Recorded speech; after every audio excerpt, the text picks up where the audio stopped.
Hi friends, ಎಲ್ಲರಿಗೂ ನಮಸ್ಕಾರ. ಇವತ್ತಿನ ವ್ಲಾಗ್ನ ಇವಾಗ ಸ್ಟಾರ್ಟ್ ಮಾಡ್ತಾ ಇದ್ದೀನಿ.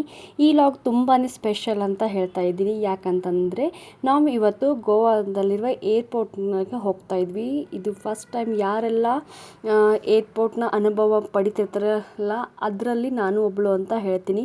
ನನಗೆಲ್ಲ ಏನೇನೆಲ್ಲ ಎಕ್ಸ್ಪೀರಿಯೆನ್ಸ್ ಆಯಿತು ಮತ್ತು ಏನೆಲ್ಲ ನಾವು ಜಾಗೃತಿನ ತಗೋಬೇಕು ಏರೋಪ್ಲೇನಲ್ಲಿ ಫಸ್ಟಿಗೆ ಹೋಗ್ಬೇಕಂತಂತ ಈ ಲಾಗಲ್ಲಿ ನಮಗೆ ಶಾರ್ಟಾಗಿ ನಾನು ತಿಳಿಸ್ಕೊಡ್ಬೇಕಂತ ಮಾಡ್ತಾ ಇದ್ದೀನಿ. ಇವಾಗ ನಾವು ಫಸ್ಟಿಗೆ ಏರ್ಪೋರ್ಟಿಗೆ ಹೋಗ್ಬೇಕಂತ ಹೋಗ್ತಾ ಇದ್ದೀವಿ. ಆ್ಯಕ್ಚುಲಿ ಗೋವಾದಲ್ಲಿ 2 ಏರ್ಪೋರ್ಟ್ ಇವೆ ಫ್ರೆಂಡ್ಸ್. ಒಂದು ಮನೋಹರ್ ಏರ್ಪೋರ್ಟ್, ಮೋಫಾ ಅಂತಲೂ ಕರೀತಾರೆ ಅದಕ್ಕೆ. ಇದು ಇಂಟರ್ನ್ಯಾಷನಲ್ ಏರ್ಪೋರ್ಟು. ಮತ್ತು ಇನ್ನೊಂದು ಏರ್ಪೋರ್ಟು ದಾಂಬೋಲೆಮ್ ಇಂಟರ್ನ್ಯಾಷನಲ್ ಏರ್ಪೋರ್ಟ್ ಅಂತ ಹೇಳಿ ಕರೀತಾರೆ. ನಾವು ಹೋಗ್ತಾ ಇರೋದು ಮನೋಹರ್ ಇಂಟರ್ನ್ಯಾಷನಲ್ ಏರ್ಪೋರ್ಟ್ಗೆ ಹೋಗ್ತಾ ಇದ್ದೀವಿ ಇವಾಗ. ಇದಕ್ಕೆ ಆ್ಯಕ್ಚುಲಿ ಇದು ಇರೋದು ನಾರ್ತ್ ಗೋವಾದಲ್ಲಿ ಇದೆ. ನಾವು ಯಾವಾಗಲಾದರೂ ಪ್ಲೇನಲ್ಲಿ ಹೋಗಬೇಕಾದ್ರೆ ಏನೆಲ್ಲ ಜಾಗೃತಿ ವಹಿಸ್ಬೇಕಂತಂದಲ್ಲ, ನನಗೆ ಎಷ್ಟು ತಿಳಿದಿರ್ತಲ್ಲ ಅಷ್ಟು ತಿಳಿದ ಮಟ್ಟಿಗೆ ನಾನು ನಿಮಗೆ ಇವತ್ತು ಹೇಳಬೇಕಂತ ಅಂದ್ಕೊಂಡಿದ್ದೀನಿ ಫ್ರೆಂಡ್ಸ್. ಇದು ಮನೋಹರ್ ಇಂಟರ್ನ್ಯಾಷನಲ್ ಏರ್ಪೋರ್ಟನ್ನು ಪ್ರಧಾನಮಂತ್ರಿ PM ಮೋದಿಯವರು ಉದ್ಘಾಟನೆ ಮಾಡಿದ್ದಾರೆ ಫ್ರೆಂಡ್ಸ್. ಇದು ತುಂಬಾ ಕ್ಲೀನಾಗಿತ್ತು, ತುಂಬಾ ಹೈಜೆನಿಕ್ ಮೇಂಟೈನ್ ಮಾಡಿದ್ದಾರೆ. ನನಗಂತೂ ತುಂಬಾ ಇಷ್ಟ ಆಯಿತು. ಏನೋ ಒಂದು ಡಗಡಗ ಅಂತ ಇರುತ್ತಲ್ಲ ಫ್ರೆಂಡ್ಸ್, ಫಸ್ಟ್ ಟೈಮ್ ಹೋಗಬೇಕಂತಂದರೆ ಏರೋಪ್ಲೇನ್ ಹೇಗೆ ಅನುಭವ ಇರುತ್ತೇನೋ ಅಂತ ಹೇಳಿ ಅನ್ನಿಸ್ತಾ ಇತ್ತು. ಆ್ಯಸ್ ಯೂಶ್ವಲ್ ನನಗೂ ಹಾಗೇ ಅನ್ನಿಸ್ತಾ ಇತ್ತು ಆವತ್ತು. ನಾವು ಯಾವಾಗಲಾದ್ರೂ ಫಸ್ಟಿಗೆ ಯಾವುದೇ ಎಕ್ಸ್ಪೀರಿಯೆನ್ಸ್ ಅನ್ನೋದು ತುಂಬಾ ಸ್ಪೆಷಲ್ ಅಂತ ಇರ್ತದಲ್ಲ ಫ್ರೆಂಡ್ಸ್, ಆ ಸ್ಪೆಷಲ್ ಮೂಮೆಂಟ್ ನಂದು ಅಂತ ಹೇಳ್ತಿದ್ದೀನಿ. ಇವಾಗ ನಾವು ನಾರ್ತ್ ಗೋವಾದಲ್ಲಿರುವ ಏರ್ಪೋರ್ಟಿಗೆ ಇವಾಗ ಹೋಗ್ತಾ ಇದ್ದೀವಿ. ನಮ್ಮದು ಯಾವುದೇ ನಾವು ಏರೋಪ್ಲೇನಲ್ಲಿ ಹೋಗಬೇಕಾದ್ರೆ 2 ರೀತಿ ಇರ್ತವೆ ಫ್ರೆಂಡ್ಸ್. ಅಂದರೆ ಒಂದು ಡೊಮೆಸ್ಟಿಕ್ ಅಂತ ಇರುತ್ತೆ, ಇನ್ನೊಂದು ಇಂಟರ್ನ್ಯಾಷನಲ್ ಅಂತ ಇರುತ್ತೆ. ಡೊಮೆಸ್ಟಿಕ್ ಅಂತಂದರೆ ಫ್ರೆಂಡ್ಸ್ ಅಂದರೆ ಇಂಡಿಯಾದಲ್ಲೇ ನಾವು ಹೋಗ್ಬೋದು. ಇಂಟರ್ನ್ಯಾಷನಲ್ ಅಂತಂದರೆ ಬೇರೆ ಫಾರಿನ್ ಕಂಟ್ರಿಗತ್ತು ಎಲ್ಲ ಹೋಗ್ಬೋದಾಗುತ್ತೆ. ನೋಡಿ ಫ್ರೆಂಡ್ಸ್, ಇವಾಗ ಎಂಟ್ರಿ ಆಗ್ತಾ ಇದ್ದೀವಿ ನಾವು. ಯಾವಾಗ ಇಂಡಿಯಾದಲ್ಲೇ ತಿರುಗಾಡಬೇಕಂದ್ರೆ ಡೊಮೆಸ್ಟಿಕ್ ನಾವು ಪರ್ಪಸಲ್ಲಿ ತಿರುಗಾಡಬೇಕಾಗೋದು ಅಷ್ಟೇನು ನಮಗೆ ಚೆಕ್ಕಿಂಗ್ ಅಷ್ಟೇ ಅವಶ್ಯಕತೆ ಇರುತ್ತೆ. ಒಂದು ID ಕಾರ್ಡ್ ಇದ್ದರೆ ಕಂಪಲ್ಸರಿಯಾಗಿ ID ಕಾರ್ಡ್ ನಾವು ತೊಗೊಂಡು ಹೋಗಬೇಕು. ಆಧಾರ್ ಕಾರ್ಡ್ ಆಗಲಿ, ನಮಗೆ ಲೈಸೆನ್ಸ್ ಕಾರ್ಡ್ ಆಗಲಿ, ಯಾವುದಾದ್ರೂ ಒಂದು ID ಕಾರ್ಡನ್ನು ನಾವು ತೊಗೊಂಡು ಹೋಗಬೇಕಾಗುತ್ತೆ. ಬಟ್ ನಾವು ಫಾರಿನ್ಗೆ ಎಂಟ್ರಿ ಆಗಬೇಕಂದ್ರೆ, ಬೇರೆ ಕಂಟ್ರಿಗೆ ಹೋಗಬೇಕಾತಂದರೆ ವೀಸಾದೆಲ್ಲ ತುಂಬಾ ಸಾಕಷ್ಟು ರೀತಿಯಾದಂಥ ಪ್ರೊಸೀಜರ್ ಇರುತ್ತೆ. ಅದೆಲ್ಲ ಪ್ರೊಸೀಜರಲ್ಲಿ ಫಾಲೋ ಅಪ್ ಮಾಡಬೇಕು. ನಾವು ಯಾವಾಗ ಫಾರಿನ್ ಕಂಟ್ರಿಗೆ ನಾವು ಎಂಟ್ರಿ ಆಗ್ತೇವಲ್ಲ, ಅಲ್ಲಿ ನಾವು ಪ್ರೊಸೀಜರ್ನು ಎಷ್ಟು ದಿನ ಇರ್ತೀವಿ, ಯಾವ ಹೋಟೆಲ್ನಲ್ಲಿ ಇರ್ತೀವಿ ಅಂತಲೂ ಎಲ್ಲರಿಗೆ ಮಾಹಿತಿ ಕೊಡಬೇಕಾಗುತ್ತೆ. ಬಟ್ ಡೊಮೆಸ್ಟಿಕ್ ಅಂದರೆ ನಾವು ಇಂಡಿಯಾದಲ್ಲೇ ತಿರುಗಾಡಬೇಕಾಗಿತ್ತು ಅಂದರೆ ಒಂದು ಪ್ಲೇಸಿಂದ ಇನ್ನೊಂದು ಪ್ಲೇಸಿಗೆ ವೀಸಾದ ಅವಶ್ಯಕತೆ ಏನೂ ಇರೋದಿಲ್ಲ ಫ್ರೆಂಡ್ಸ್. ಇವಾಗ ನೋಡಿ ಫ್ರೆಂಡ್ಸ್, ನಾವು ಎಂಟ್ರಿ ಆಗಿದ್ದೀವಿ. ಇದು ಮನೋಹರ್ ಇಂಡಿಯಾದು ಇಂಟರ್ನ್ಯಾಷನಲ್ ಏರ್ಪೋರ್ಟು.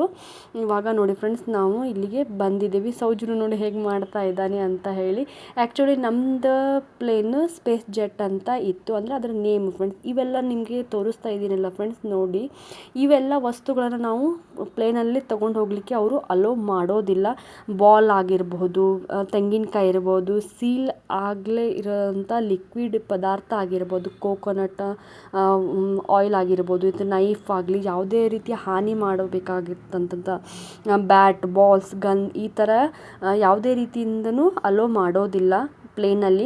ಗನ್ನಿದ್ದು permission ತೊಗೊಂಡಿರಬೇಕು friends. ಅಂದರೆ ಗನ್ ತೊಗೊಂಡು ಒಂದು ಪ್ಲೇಸಿಂದ ತೊಗೊಂಡು ಹೋಗಬೇಕಾಗಿತ್ತು ಅಂತಂದರೆ ಲೈಸೆನ್ಸ್ ತೊಗೊಂಡಿರಬೇಕು ಮತ್ತು ಪರ್ಮಿಷನ್ ತೊಗೊಂಡಿದ್ರೆ ಅಷ್ಟೇ ಅಲೋ ಮಾಡ್ತಾರೆ. ಮತ್ತು ಇನ್ನೊಂದು ಬ್ಯಾಗ್ ಡೀಟೇಲ್ಸನ್ನು ಹೇಳಬೇಕಂತಂದರೆ 2 ಟೈಪ್ಸ್ ಆಫ್ ಬ್ಯಾಗ್ಸ್ ಇರ್ತವೆ ಫ್ರೆಂಡ್ಸ್. ಒಂದು ಕ್ಯಾಬಿನಲ್ಲಿ ನಾವು ಇಡ್ಬೋದು, ಇನ್ನೊಂದು ಲಗೇಜ್ ಸ್ಟೋರೇಜ್ ಅಂತ ಇರುತ್ತೆ ಫ್ರೆಂಡ್ಸ್. ಕ್ಯಾಬಿನಲ್ಲಿ ಅಂತಂದರೆ ನಾವು ಕೂತ್ಕೋತೇವಲ್ಲ ಪ್ಲೇನಲ್ಲಿ, ಅದು ಫ್ರೆಂಡ್ಸ್. ನೆಕ್ಸ್ಟ್ ಲಗೇಜ್ ಸ್ಟೋರೇಜ್ ಅಂತಂದರೆ ಹಿಂದ್ಗಡೆ ಇಡ್ತಾರೆ ಫ್ರೆಂಡ್ಸ್, ಅಲ್ಲಿ ಇರ್ತದೆ. ಕ್ಯಾಬಿನಲ್ಲಿ ನಾವು ಪರ್ ಪರ್ಸನ್ಗೆ 7 kg ತೊಗೊಂಡು ಹೋಗ್ತೇವೆ. ಮತ್ತು ಲಗೇಜ್ ಸ್ಟೋರೇಜ್ನಲ್ಲಿ ಪರ್ ಪರ್ಸನ್ಗೆ 15 kg ಅಷ್ಟು ನಾವು ತೊಗೊಂಡು ಹೋಗಬೇಕಾಗುತ್ತೆ. ಮೊದಲೇ ಎಲ್ಲನೂ ಎಷ್ಟಿದೆ ಅಂತ ತೂಕ ಮಾಡ್ಕೋಬೇಕಾಗುತ್ತೆ. ನೋಡಿ ಫ್ರೆಂಡ್ಸ್, ನಮ್ಮದು ಟಿಕೆಟನ್ನು ನಾನು ತೋರಿಸ್ತಾ ಇರ್ತೀನಿ. ಇದು ಬೋರ್ಡಿಂಗ್ ಟಿಕೆಟ್ ಅಂತಾರೆ ಫ್ರೆಂಡ್ಸ್. ಇದರಲ್ಲಿ ನಾವು ಏನು ಅಂತಂದರೆ ಅವತ್ತು ನಮ್ಮದು ಎಕ್ಸ್ಪೀರಿಯೆನ್ಸ್ ನಾನು ಹೇಳ್ತಾ ಇದ್ದೀನಿ ಫ್ರೆಂಡ್ಸ್. ನಾವು ಆ್ಯಕ್ಚುಲಿ ಬೋರ್ಡಿಂಗ್ ಟಿಕೆಟನ್ನು ತೊಗೊಂಡಿದ್ದಿಲ್ಲ. ಅದು ಬೋರ್ಡಿಂಗ್ ಟಿಕೆಟ್ ತೊಗೊಳ್ಳೋದು ತುಂಬಾ ಕಂಪಲ್ಸರಿ ಇರುತ್ತೆ. ಅಂದರೆ ನಮ್ಮ ಮನೆಯವರು ಏನು ಮಾಡಿದರು ಅಂತಂದರೆ ಆನ್ಲೈನಲ್ಲೇ ನಾವು ಬುಕ್ಕಿಂಗ್ ಮಾಡಿದ್ರೆ ಆನ್ಲೈನಿಂದ ನಡೆಯುತ್ತೆ ಅಂತ ನಾವು ತಿಳ್ಕೊಂಡಿದ್ವಿ. ಬಟ್ ಇಲ್ಲ ಫ್ರೆಂಡ್ಸ್, ಹಾರ್ಡ್ ಕಾಪಿ ಬೋರ್ಡಿಂಗ್ದು ಹಾರ್ಡ್ ಕಾಪಿಯನ್ನು ತೊಗೋಬೇಕಾಗುತ್ತೆ. ನೋಡಿ ಫ್ರೆಂಡ್ಸ್, ಇಲ್ಲಿ ಮನೋಹರ್ದು ಇಂಟರ್ನ್ಯಾಷನಲ್ ಪಾರ್ಕದು ಅದ್ರದ್ದು ಸ್ಕೀಮ್ ಹೇಗೆ ಇದೆ ಅಂತ ಹೇಳಿ ಪ್ಲ್ಯಾನ್ಸ್ ಅಥವಾ ಎಲ್ಲನೂ ಇದ್ದು ಫ್ರೆಂಡ್ಸ್. ಅದ್ರದ್ದು ಒಂದು ಸ್ವಲ್ಪ ನಮ್ಮದು ಪ್ಲೇನ್ ಬರೋದು ಇನ್ನೂ ಲೇಟ್ ಆಗಿತ್ತು. ಆ್ಯಕ್ಚುಲಿ 5:15ಗೆ ನಮ್ಮದು ಪ್ಲೇನ್ ಇತ್ತು. ಬಟ್ ನಾವು ಆದಷ್ಟು ಜಲ್ದಿ ಹೋಗ್ಬೇಕು, ಫಸ್ಟ್ ಟೈಮ್ ಇದೆ ಅಂತ ಹೇಳಿ ನಾವು ಜಲ್ದಿನೇ ಹೋಗಿದ್ವಿ. ತುಂಬಾ ನಮ್ಮದು ಪ್ರೊಸೀಜರೆಲ್ಲ ಜಲ್ದಿನೇ ಮುಗಿದ್ಬಿಟ್ಟು. ಅಂತಂದರೆ ಚೆಕ್ಕಿಂಗ್ ಪ್ರೊಸೀಜರ್ ಅದು ಎಲ್ಲನೂ, ಬ್ಯಾಗ್ ಇಡೋದು ಪ್ರೊಸೀಜರ್, ಬ್ಯಾಗಿಂಗ್ ಚೆಕ್ಕಿಂಗ್ದು, ನಮ್ಮದು ಚೆಕ್ಕಿಂಗ್ದು ಎಲ್ಲನೂ ಮುಗಿದ್ಬಿಟ್ಟು ಫ್ರೆಂಡ್ಸ್. ಅದಾದಮೇಲೆ ನಾನು ಅಲ್ಲಿದ್ದೆಲ್ಲ ಶೂಟ್ ಮಾಡ್ಕೋತಾ ಇದ್ದೆ. ಇದಾದಮೇಲೆ ನಾವು ಏನನ್ನ ಮುನ್ನೆಚ್ಚರಿಕೆಗೆ ತೊಗೋಬೇಕು ಅಂತಂತಂದರೆ, ಅಲ್ಲಿ ಕ್ಲೀನನ್ನು ತುಂಬಾ ಮೇಂಟೈನ್ ಮಾಡಿರುತ್ತಾರೆ ಮತ್ತು ಅಲ್ಲಿ ತುಂಬಾ ಕಾಸ್ಟ್ಲಿ ಇರ್ತವೆ ಫ್ರೆಂಡ್ಸ್. ಅಂದರೆ ಎಲ್ಲ ಐಟಮ್ಸ್ ಎಲ್ಲನೂ ಅಲ್ಲಿ ಪರ್ಚೇಸ್ ಮಾಡ್ಕೋಬೋದು ನಾವು.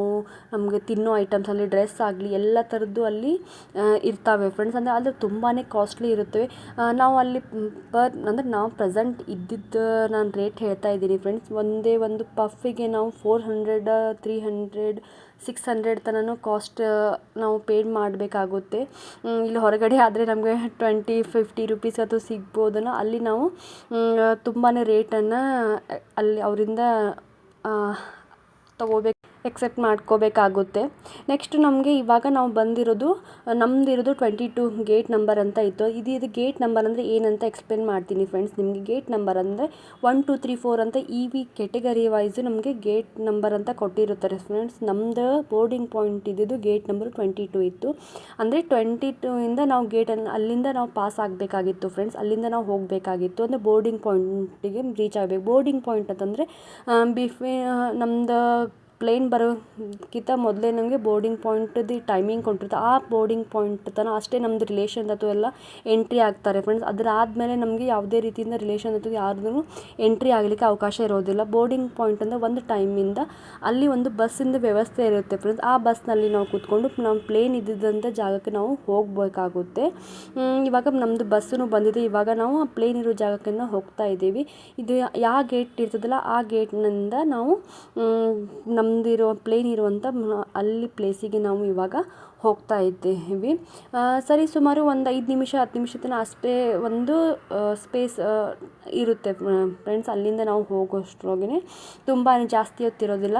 ನಮ್ದು ಯಾವ್ಯಾವ ಸೆಕ್ಷನಲ್ಲಿ ಯಾವ್ಯಾವ ಊರಿಗೆ ಹೋಗೋದು ಅಂತ ಎಲ್ಲನೂ ಅಲ್ಲಿ ಡಿಸ್ಪ್ಲೇ ಹಾಕ್ತಿರ್ತಾರೆ ಫ್ರೆಂಡ್. ಆ ಡಿಸ್ಪ್ಲೇ ಪ್ರಕಾರ ನೋಡ್ಕೋತಿರಬೇಕಾಗುತ್ತೆ ಫ್ರೆಂಡ್ಸ್. ಅಂದರೆ ಯಾವುದಾದ್ರೂ ಪ್ಲೇನ್ ವೇರಿ ಆಯಿತು ಟೈಮಿಂಗ್ನಲ್ಲಿ ಅಥವಾ ಕ್ಯಾನ್ಸಲ್ ಆಯಿತು ಅದನ್ನು ಎಲ್ಲನೂ ಅನೌನ್ಸ್ ಮಾಡ್ತಾ ಇರ್ತಾರೆ.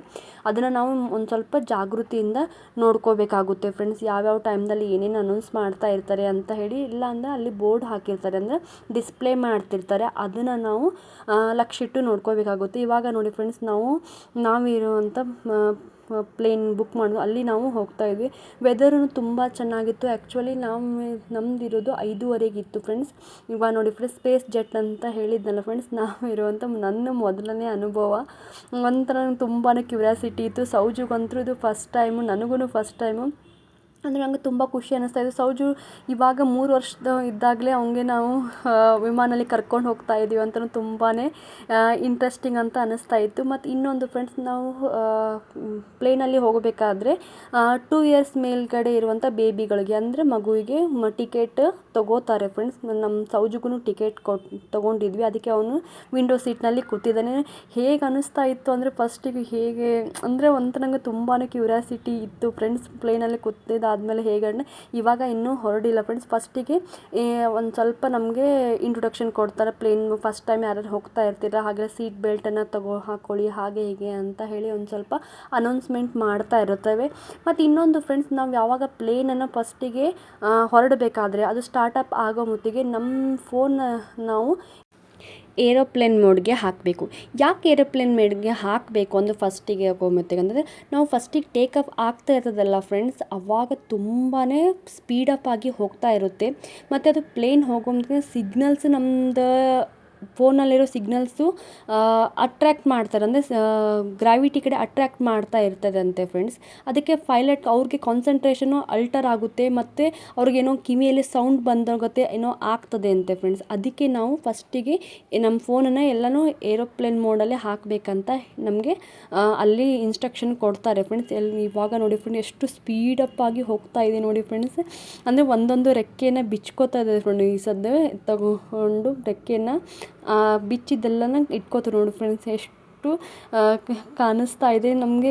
ಕ್ಲಿಯರಾಗಿಯೇ ನಾವು ಮೇಲ್ಗಡೆ ಹೋಗ್ತಾ ಇರೋದು ಅಂತಂದ್ರೆ ನನಗೆ ತುಂಬಾ ಒಂಥರ ತಲೆ ಜಲ್ ಅಂತ ಇತ್ತು ಫಸ್ಟಿಗೆ ಹೋಗಬೇಕಂತಂದ್ರೆ. ನಮ್ಮ ಸೌಜು ಯಾವುದೇ ರೀತಿ ರಿಯಾಕ್ಟ್ ಮಾಡ್ತಾಯಿದ್ರು, ಸುಮ್ಮನೆ ಕ್ಯಾಜುವಲ್ ಆಗಿ ಹಾಗೆ ಕೂತ್ಬಿಟ್ಟಿದ್ದ. ಹೇಗೆ ಆಗ್ತದೇನೋ ಅಂತ ಹೇಳಿ ನನಗೆ ಅನಿಸಾಯಿತು. ಇದು ವಿಮಾನಲ್ಲಿ ಹೋಗಬೇಕಾದ್ರೆ ಈ ಒಂದೇನು ಅಂದರೆ ಫ್ರೆಂಡ್ಸ್, ಹೋಗೋ ಮೊತ್ತಿಗೆ ಮತ್ತು ಇಳಿಯೋ ಮೊತ್ತಿಗೆ ಅಂದರೆ ಪ್ಲೇನ್ ಟೇಕ್ ಆಫ್ ಆಗೋ ಮೊತ್ತಿಗೆ ಮತ್ತು ಲ್ಯಾಂಡಿಂಗ್ ಆಗೋ ಮೊತ್ತಿಗೆ ಅಷ್ಟೇ ಅನುಭವ ಜಾಸ್ತಿ ಇರುತ್ತೆ ಫ್ರೆಂಡ್ಸ್. ಇದು ನೋಡಿ, ನಮ್ಮದು ಪ್ಲೇನಲ್ಲಿ ಕೂತಾಗ ಅಲ್ಲಿದ್ದಂಥ ಒಂದು ಮೆನು ಕಾರ್ಡನ್ನು ನೋಡ್ತಾ ತುಂಬಾ ಕಾಸ್ಟ್ಲಿ ಇರುತ್ತೆ ಫ್ರೆಂಡ್ಸ್ ಅಲ್ಲಿ ಇದ್ದಿದ್ದು. ನಾನಂತ ಏನೂ ತೊಗೊಳಿಕ್ಕೆ ಹೋಗಲಿಲ್ಲ. ಆ್ಯಕ್ಚುಲಿ ನನಗೆ ತುಂಬಾ ಎಂಜಾಯ್ ಮಾಡೋದು ಬೇಕಾಗಿತ್ತು. ವ್ಯೂಸ್ ಅಥವಾ ಎಲ್ಲ ತಿನ್ನೋದು ಹಾಗೆ ಹೀಗೆ ಇರುತ್ತಲ್ಲ ಅಂತ ಹೇಳಿ ಕಾಸ್ಟ್ಲಿನೂ ಇದ್ದು ಫ್ರೆಂಡ್ಸ್. ನಾನು ವ್ಯೂನ ಹೇಗೆ ಎಂಜಾಯ್ ಮಾಡ್ತಾಯಿದ್ದು. ಆ್ಯಕ್ಚುಲಿ ನಮಗೆ ಗೋವಾದಿಂದ ಪುನಾಕ್ಕೆ ನಾವು ಹೋಗೋರು ಇದ್ವಿ. ಅದು ಎಷ್ಟು ಹಾಫ್ ಆ್ಯನ್ ಅವರ್ನಲ್ಲೇ ನಮಗೆ ರೀಚ್ ಆಗಿಬಿಟ್ವಿ. ನಮಗೆ ಎಷ್ಟು ಇಷ್ಟೇನಾ ಜರ್ನಿ ಅಂತಲೂ ಅನ್ನಿಸ್ಬಿಡ್ತು. ರಾತ್ರಿ ಹೋಗಿದ್ವಿ ನಾವು. ಹೋಗೋ ಮೊತ್ತಿಗೆ ಆ್ಯಕ್ಚುಲಿ ಹೋಗಿದ್ದು ನಾವು ರಾತ್ರಿ ಹೋಗಿದ್ವಿ. ಒನ್ ನೈಟ್ ಫುಲ್ ಹಾಗೆ ಹಿಡಿತಿತ್ತು. ಬಟ್ ಪ್ಲೇನಲ್ಲಿ ಬರೋ ಮೊತ್ತಿಗೆ ಹಾಫ್ ಆ್ಯನ್ ಅವರು ತೊಗೊಂಡ್ಬಿಡ್ತು ನೋಡಿ ಫ್ರೆಂಡ್ಸ್. ಎಷ್ಟು ಹೇಗೆ ಕಾಣಿಸ್ತಾ ಇದೆ, ವಿಶಾಲಾಗಿ ಕಾಣಿಸ್ತಾ ಇದೆ, ಭೂಮಿ ರೌಂಡ್ ಆಗಿದೆ ಅಂತ ನಮಗೆ ನಾನು ಓದಿದ್ದು ನೆನಪಿಗೆ ಬರ್ಲಿಕ್ಕತ್ತಿತ್ತು. ಈ ಥರ ವ್ಯೂಸನ್ನು ಮೇಲಿಂದ ನೋಡೋದೇ ಒಂಥರ ಕ್ಯೂರಾಸಿಟಿ ಅಂತ ಅನ್ಕೋತೀನಿ ಫ್ರೆಂಡ್ಸ್. ಮತ್ತು ಇನ್ನೊಂದು ಫ್ರೆಂಡ್ಸ್, ನನಗೆ ಅನುಭವ ಆಗಿದ್ದು ಅಂತ ಹೇಳ್ತಾ ಇದ್ದೀನಿ. ನಾವು ಪ್ಲೇನಲ್ಲಿ ಹೋಗೋ ಮತ್ತೆ ನಮಗೆ ಯಾವುದು ಡ್ರೆಸ್ ಕಂಫರ್ಟೇಬಲ್ ಇರುತ್ತೋ ಅದನ್ನು ನಾವು ಹಾಕೋಬೇಕು. ಅಂದರೆ ಜಾಸ್ತಿ ಟೈಟನ್ನು ಇದ್ದಿದ್ದೆಲ್ಲ ಹಾಕೊಳ್ಳಿಕ್ಕೆ ಹೋಗಬೇಡಿ. ಯಾಕಂತಂದರೆ ನಮ್ಮದೇ ನಾವು ಕಂಫರ್ಟಾಗಿರಲಿಲ್ಲ ಅಂತಂದರೆ ಅಲ್ಲಿ ಕುತ್ಕೊಂಡ್ಮೇಲೆ ತುಂಬಾ ಒಂಥರ ಅನ್ಈಸಿನೆಸ್ ಫೀಲ್ ಆಗೋ ಚಾನ್ಸಸ್ ಇರುತ್ತೆ ನೋಡಿ ಫ್ರೆಂಡ್ಸ್. ನಮ್ಮದು ಆ್ಯಕ್ಚುಲಿ ನಾವು ಪುನಾಕೂ ಬಂದ್ವಿ. ಇವಾಗ ಹೇಗೆ ಹೋದ್ವಿ ಹೇಗೆ ಬಂದ್ವಿ ಅಂತಲೇ ಗೊತ್ತೇ ಆಗಲಿಲ್ಲ ನೋಡಿ ಫ್ರೆಂಡ್ಸ್. ಇವಾಗ ಲ್ಯಾಂಡಿಂಗ್ ಆಗ್ತಾಯಿದೆ. ಲ್ಯಾಂಡಿಂಗ್ ಆಗೋ ಮೊತ್ತಿಗೂ ಅಷ್ಟೇ ಸ್ಪೀಡಪ್ ಆಗಿಯೇ ಅದು ಲ್ಯಾಂಡಿಂಗ್ ಆಗ್ತಾ ಇರುತ್ತೆ. ಅದಕ್ಕೆ ನಾವು ಅವಾಗೂ ಬೆಲ್ಟ್ ಹಾಕ್ಕೋಬೇಕು ಕಂಪಲ್ಸರಿ ಅಂತ ಹೇಳ್ತಾರೆ. ಒಬ್ರೊಬ್ರಿಗೆ ಅದು ಜಾಸ್ತಿ ಫೀಲ್ ಆಗಿರ್ತದೆ. ಅಂದರೆ ಇಳಿಯೋದು ಹತ್ತೋದು ಅಂದರೆ ಏರೋದಲ್ಲೇ ವಾಮಿಟ್ ಆಗೋ ಚಾನ್ಸಸ್ಸು ಇರುತ್ತೆ ಫ್ರೆಂಡ್ಸ್. ಅದಕ್ಕೆ ನಾವು ಬೆಲ್ಟನ್ನು ಕಂಪಲ್ಸರಿ ಹಾಕೋಬೇಕು. ಯಾವುದಕ್ಕೂ ಒಂದು ಪ್ಲಾಸ್ಟಿಕ್ ಬ್ಯಾಗನ್ನು ಇಟ್ಕೋಬೇಕು. ಮತ್ತು ನಾವು ಯಾವುದೇ ರೀತಿಯಿಂದ ಚೆಕ್ಕಿಂಗ್ ಮಾಡೋದು ಅವ್ರಿಗೆ ಹೇಳಬೇಕು. ಈ ಥರ ವಾಮಿಟ್ ಆದರೆ ಏನು ಮಾಡಬೇಕು ಅಂತ ಕೇಳಿದರೆ ಅವರೇ ಒಂದು ಐಡಿಯಾನ ಹೇಳ್ಕೊಡ್ತಾರೆ ನಮಗೆ ಆ್ಯಕ್ಚುಲಿ. ಮತ್ತು ಅಲ್ಲಿ ನಾವು ಚೆಕ್ಕಿಂಗ್ ಆಗೋ ಮತ್ತು ಕಂಪಲ್ಸರಿ ನಮ್ಮದು ಏನೇನು ವಸ್ತುಗಳನ್ನು ಅವ್ರಿಗೆ ತೋರಿಸ್ಕೋಬೇಕಾಗುತ್ತೆ. ನಮ್ಮದು ಕಡೆ ಇರುವಂಥ ವಸ್ತುಗಳನ್ನು ಅವರು ಕಂಪಲ್ಸರಿ ಚೆಕ್ಕಿಂಗ್ ಮಾಡೇ ಮಾಡ್ತಾರೆ ಫ್ರೆಂಡ್ಸ್. ಮತ್ತು ಇನ್ನೊಂದು ನಮ್ಮದು ಬೆಲ್ಟ್ ಸುದ್ದಕ್ಕೆ ಅವರು ಚೆಕ್ ಮಾಡ್ತಾರೆ ಫ್ರೆಂಡ್ಸ್. ಚೆಕ್ಕಿಂಗ್ನಲ್ಲಿ ತುಂಬಾ ಪ್ರೊಸೀಜರ್ ಇವೆ ಫ್ರೆಂಡ್ಸ್. ಅಂದರೆ ಅವ್ರಿಗೆ ಡೌಟ್ ಬಂತಂತ ನಾವು ಯಾವುದೇ ರೀತಿ ತಪ್ಪು ಮಾಡಿಲ್ಲ ಅಂತಂದರೆ ಅಂಜೋದೇ ಬೇಡ ಫ್ರೆಂಡ್ಸ್. ಎಲ್ಲ ನಮ್ದು ಏನು ವಸ್ತುವನ್ನು ತೋರಿಸ್ಬೇಕಾಗುತ್ತೆ ಅಷ್ಟೇ. ಅಂದರೆ ಫ್ರೀ ಆಗಿರಿ ಫ್ರೆಂಡ್ಸ್. ಅಂದರೆ ಪ್ಲೇನಲ್ಲಿ ಮಾಡೋದು ಏನೋ ಒಂದು ಭಾಷೆದು ಒಂದು ಪ್ರಾಬ್ಲಮ್ ಆಗುತ್ತೆ. ಅಂದರೆ ಒಬ್ಬೊಬ್ರು ಹೇಳ್ತಾರೆ ಎಲ್ಲನೂ ಅಲ್ಲಿ ಇಂಗ್ಲೀಷ್ನಲ್ಲೇ ಮಾತಾಡಬೇಕು ಹಾಗೆ ಹೀಗೆ ಅಂತ ಒಂದು ಥಾಟ್ ಇದೆ ಫ್ರೆಂಡ್ಸ್ ಎಲ್ಲರಿಗೆ. ಬಟ್ ಹಾಗೇನಿಲ್ಲ ಫ್ರೆಂಡ್ಸ್. ನಮ್ಮದು ಇಂಡಿಯಾದಲ್ಲಿ ನಾವು ಹಿಂದಿ ಬೇಕಾದರೂ ಮಾತಾಡ್ಬೋದು ಅವ್ರ ಜೊತೆ, ಇಂಗ್ಲೀಷ್ನಲ್ಲಿ ಮಾತಾಡ್ಬೋದು. ಎರಡೂ ಲ್ಯಾಂಗ್ವೇಜ್ ನಾವು ಯೂಸ್ ಮಾಡ್ಬೋದು. ಪ್ಲೇನಲ್ಲಿ ಹೋಗಬೇಕಂದ್ರೆ ಯಾರೋ ಒಬ್ಬರು ಗುಂಪು ಕಟ್ಕೊಂಡು ಹೋಗಬೇಕಂತೂ ಏನಿಲ್ಲ. ನಾವು ಫ್ರೀಯಾಗಿ ಒಬ್ಬರೇನು ಹೋಗ್ಬೋದು. ಅಂದರೆ ನಮಗೆ ಯಾವುದೇ ಭಾಷೆ ರೀತಿಯಿಂದ ಯಾವುದೇ ರೀತಿ ಪ್ರಾಬ್ಲಮ್ ಆಗೋದಿಲ್ಲ. ಅಂದರೆ ಫ್ರೀ ಆಗಿರಿ ಫ್ರೆಂಡ್ಸ್. ಎಂಜಾಯ್ ಮಾಡಿ. ಲೈಫ್ನಲ್ಲಿ ಏನೂ ಇಲ್ಲ ಫ್ರೆಂಡ್ಸ್. ನಾವೇ ಒಂದು ಬೌಂಡ್ರಿ ಹಾಕ್ಕೊಂಡಿರ್ತೀವಿ ಅಷ್ಟೇ. ನಮ್ಮ ಕಡೆ ಒಂದು ಸ್ವಲ್ಪ ದುಡ್ಡಿರಬೇಕು ಅಷ್ಟೇ ಅಂತ ಹೇಳ್ತೀನಿ. ಸ್ವಲ್ಪದ್ರಲ್ಲಿ ನಾವು ಎಂಜಾಯ್ ಮಾಡೋದನ್ನು ನಾವು ಇವಾಗಲೇ ಪ್ರಾಕ್ಟೀಸ್ ಮಾಡ್ಕೋತಾ ಹೋಗಬೇಕು. ಯಾಕಂತಂದರೆ ಮುಂದೆ ಜೀವನದಲ್ಲಿ ನಮಗೆ ದುಡ್ಡನ್ನು ಕೂಡಿಟ್ಕೋಬೇಕಾಗುತ್ತೆ. ಬಟ್ ನಾವು ಎಂಜಾಯ್ ಮಾಡೋಕ್ಕಂತ ನಮ್ಮದು ಏಜ್ ವೈಸ್ ಫ್ಯಾಕ್ಟರ್ನು ಅದನ್ನು ಅನುಭವ ಆಗುತ್ತೆ ಫ್ರೆಂಡ್ಸ್. ಈ ಥರ ಫುಲ್ ರೆಕ್ಕೆ ಬಿಚ್ಚಿ ಹಾರಿ ಏನೋ ಒಂಥರ ನನಗಂತೂ ತುಂಬಾ ಖುಷಿ ಅನ್ನಿಸ್ತು. ಫಸ್ಟ್ ಟೈಮ್ ಎಕ್ಸ್ಪೀರಿಯನ್ಸ್ ಅಂತಂತೂ ತುಂಬಾ ಖುಷಿ ತಂತು. ನಮ್ಮ ಸೌಜುಗಿದು ಫಸ್ಟ್ ಟೈಮು. ನಮಗೂ ನಮ್ಮ ಮನೆಯವರು ಸಾಕಷ್ಟು ಸಲ ಹೋಗಿದ್ದಾರೆ. ಬಟ್ ನಾನು ಅವ್ರ ಜೊತೆ ಹೋಗಿದ್ದು ಫಸ್ಟ್ ಟೈಮು. ಇವಾಗ ನಾವು ಪುನಾಕ್ಕೆ ರೀಚ್ ಆದ್ವಿ. ಅಲ್ಲಿಂದ ಅಂದರೆ ನಮಗೆ ಒಂದು ಹೊಸ ಎಕ್ಸ್ಪೀರಿಯೆನ್ಸಿಂದನೇ ಬಂದ್ವಿ. ಗೋವಾದು ತುಂಬಾ ಟ್ರಿಪ್ ಚೆನ್ನಾಗಿತ್ತು. ಯಾರೆಲ್ಲ ನಾನು ಗೋವಾದ ಟ್ರಿಪ್ಪನ್ನು ನೋಡಿದ್ದೀರಲ್ಲ ಇದನ್ನು ಅದಕ್ಕೆ ಇನ್ಕ್ಲೂಡ್ ಮಾಡ್ತಿದ್ದೀನಿ. ಯಾರೆಲ್ಲ ಇದನ್ನು ಅಷ್ಟೇ ನೋಡಿ ನಾನು ಗೋವಾದ ಟ್ರಿಪ್ಪನ್ನು ನೋಡಿಲ್ಲಲ್ಲ ಫ್ರೆಂಡ್ಸ್, ಅದನ್ನು ನೋಡಿ ಅಂತ ಕೇಳ್ಕೊತಾ ಇದ್ದೀನಿ ನಿಮಗೆ. ಇದು ನೆಕ್ಸ್ಟ್ ನಾವು ಪುನಃ ಲ್ಯಾಂಡಿಂಗ್ ಆದಮೇಲೆ ಇಲ್ಲಿಂದನೂ ನಮಗೆ ಹೋಗಲಿಕ್ಕೆ ಒಂದು ಬಸ್ ಇರುತ್ತೆ ಫ್ರೆಂಡ್ಸ್. ನೋಡಿ ಫ್ರೆಂಡ್ಸ್, ನಮ್ಮ ಸೌಜುಗೂ ಖುಷಿಯಾಗಿದ್ದ. ಸೌಜು ಮಲ್ಕೊಂಡೇ ಬಿಟ್ಟಿದ್ದ. ಹಾಫ್ ಆ್ಯನ್ ಅವರು ಅವನು ಮಲ್ಕೊಂಡೇ ಬಿಟ್ಟಿದ್ದ. ಅಲ್ಲಿ ಏನು ಮಾಡ್ತಾನೆ ಅಂತ ಅಂದ್ಕೊಂಡಿದ್ವಿ ನಾವು. ಅವ್ನಿಗೆ ಯಾಕೋ ನಿದ್ದೆ ಬಂದುಬಿಟ್ಟಿತ್ತು, ಮಲ್ಕೊಂಡು ಬಿಟ್ಟ. ಇವಾಗ ಇದು ಪುನಾದು ಫ್ರೆಂಡ್ಸ್. ಪುನಾದಲ್ಲಿರುವಂಥ ಸಂಭಾಜಿ ಮಹಾರಾಜ್ ಅವರದ್ದು ಒಂದು ಏರ್ಪೋರ್ಟ್ ಅಂತಾರೆ ಇದಕ್ಕೆ ನೇಮು. ಅಲ್ಲಿಗೆ ನಾವು ಇವಾಗ ಬಂದಿದ್ದೀವಿ. ಇವಾಗ ನಮ್ಮದು ಈ ಜರ್ನಿ ಮುಗೀತು. ಅಂದರೆ ಟೋಟಲಾಗಿ ನಮ್ಮದು ಗೋವಾದ ಜರ್ನಿ ಮುಗೀತು. ಯಾರೆಲ್ಲ ನನ್ನ ಚಾನಲ್ಗೆ ಸಬ್ಸ್ಕ್ರೈಬ್ ಆಗಲಾರ್ದೆ ನೋಡ್ತಾ ಇದ್ದಿಲ್ಲ ಪ್ಲೀಸ್ ನನ್ನ ಚಾನಲ್ಗೆ ಸಬ್ಸ್ಕ್ರೈಬ್ ಆಗಿ ಅಂತ ಕೇಳ್ಕೊತಾ ಇದ್ದೀನಿ. ಈ ವಿಡಿಯೋದಲ್ಲಿ ನಿಮಗೆ ಸಾಕಷ್ಟು ನನಗೆ ತಿಳಿದಿರೋಂಥ ಮಾಹಿತಿನ ನಿಮಗೆ ಕೊಟ್ಟಿದ್ದೀನಿ ಅಂತ ನನಗೆ ಅನ್ಕೋತಾ ಇದ್ದೀನಿ. ಯಾರೆಲ್ಲ ನನ್ನ ಚಾನಲ್ಗೆ ಹೊಸದಾಗಿ ನೋಡ್ತಾ ಇಲ್ಲ ಪ್ಲೀಸ್ ನನ್ನ ಚಾನಲ್ಗೆ ಸಬ್ಸ್ಕ್ರೈಬ್ ಆಗಿ ನೋಡಿ ಅಂತ ಕೇಳ್ಕೊತಾ ಇದ್ದೀನಿ. ಇವಾಗ ನಮ್ಮದು ಮನೆಗೆ ಬಂದ್ವಿ ಫ್ರೆಂಡ್ಸ್. ಇವಾಗ ಆಟೋದಿಂದ ಇಳಿದು ನಾವು ಮನೆಗೆ ಬಂದ್ವಿ.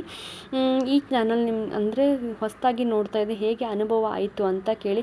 ಹೀಗೆ ಮತ್ತಷ್ಟು ನಾನು ಮಗದಷ್ಟು ಹೊಸ ಇಂಟ್ರೆಸ್ಟಿಂಗ್ ಆಗಿರುವಂಥ ವಿಡಿಯೋಗಳನ್ನು ಅಪ್ಲೋಡ್ ಮಾಡಲಿಕ್ಕೆ ಪ್ರಯತ್ನ ಮಾಡ್ತೀನಿ ಅಂತ ಹೇಳಿ ಈ ಲಾಗನ್ನು ನಾನು ಇವಾಗ ಎಂಡ್ ಮಾಡ್ತಾ ಇದ್ದೀನಿ. ಪ್ಲೀಸ್ ನನ್ನ ಚಾನಲ್ಗೆ ಎಲ್ಲರೂ ಸಬ್ಸ್ಕ್ರೈಬ್ ಆಗಿ ನೋಡಿ ಅಂತ ಹೇಳಿ ಕೇಳ್ಕೊತಾ ಇದ್ದೀನಿ. ಪ್ಲೀಸ್ ನನ್ನ ಈ ಲಾಗು ಇಷ್ಟ ಆಗಿದ್ರೆ ಪ್ಲೀಸ್ ಒಂದು ಲೈಕ್ ಬಟನನ್ನು ಒತ್ತಿ ಅಂತ ಕೇಳ್ಕೊಳ್ತಾ ಈ ಲಾಗನ್ನು ಎಂಡ್ ಮಾಡ್ತಾ ಇದ್ದೀನಿ. Bye friends.